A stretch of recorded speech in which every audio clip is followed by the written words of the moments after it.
Baik, bismillahirrahmanirrahim. Assalamualaikum warahmatullahi wabarakatuh.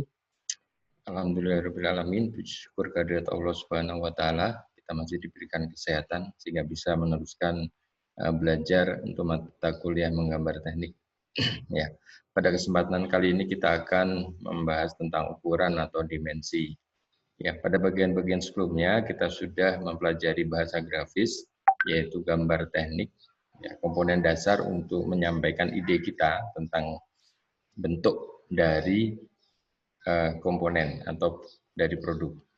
Ya. Nah, tentu orang akan bertanya ketika melihat bentuk konsep yang kita tawarkan, nah, seberapa besar ukurannya? Demikian ya. Nah, tentu kemudian kita perlu memberikan ukuran pada gambar atau bahasa grafis yang kita berikan. Ya, jadi pada gambar teknik ada komponen yang namanya ukuran atau dimensi untuk menjelaskan kepada pembaca gambar kira-kira seberapa besar ukuran dari komponen atau produk yang kita tawarkan tersebut atau kita buat gambar tekniknya tersebut. Baik, pada materi ukuran ini atau dimensi ini ada beberapa bahasan yang nanti akan kita diskusikan. Ya, yang pertama adalah komponen ukuran. Jadi apa saja yang harus kita berikan di dalam menyampaikan dimensi ini, menyampaikan ukuran. Kemudian ukuran pada fitur objek harus kita berikan seperti apa. Ya. Dan yang terakhir bagaimana menempatkan ukuran di dalam gambar teknik. Baik, pada desain rekayasa ya ada beberapa proses yang harus kita lakukan. Yang pertama tentunya adalah bagaimana kita merancang komponen. Ya. Merancang komponen atau merancang produk.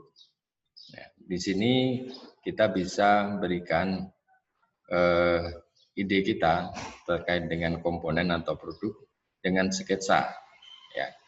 Jadi gambar grafis yang kita buat itu bisa menyampaikan bagaimana bentuk dari komponen atau dari produk yang akan kita buat.